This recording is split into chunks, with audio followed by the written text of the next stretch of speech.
Katanya mau dukung UMKM, tapi giliran koperasi dihidupkan, malah dibilang ini ladang korupsi. Koperasi Merah Putih lagi ramai dibahas, ada yang pro dan ada yang nyinyir.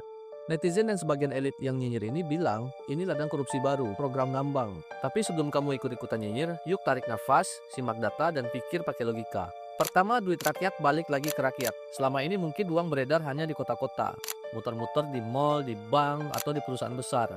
Yang di desa yang ada jadi penonton aja. Nah, Koperasi Merah Putih coba mindahin sirkulasi ekonomi itu ke desa-desa. Biar rakyat bukan jadi penonton, tapi jadi pemilik. Nah, perlahan ekonomi nggak lagi terkonsentrasi di segelintir orang, tapi dibagi merata lewat sistem koperasi ini. Kedua, uang berputar, desa berdaya.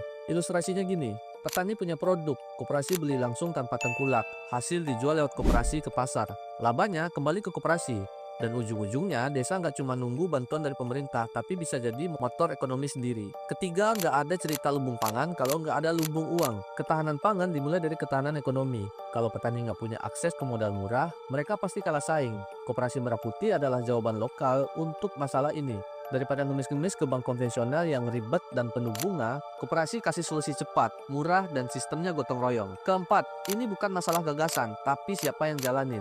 Yang bilang ini ladang korupsi mungkin lupa bahwa semua program bisa rusak kalau orangnya salah. Tapi masa sih karena takut disalahgunakan, kita malah matiin idenya.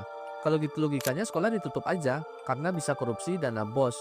Atau rumah sakit jangan dibangun lagi karena bisa ada markup alat-alat kesehatan. Solusinya bukan menolak idenya, tapi memastikan sistem dan orang-orangnya amanah serta transparan. Kelima, ini bukan koperasi zaman dulu, ini koperasi 4.0. Ada struktur hukum, akses ke permodalan perbankan, digitalisasi sistem, dan peluang masuk ke industri strategis yang dulu cuma bisa disentuh oleh elit dan konglomerat. Kesimpulannya ya jangan salah target, yang harus diawasi oknum bukan gagasannya.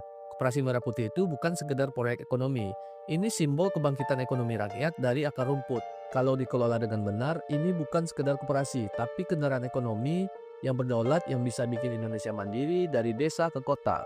Bagaimana menurutmu?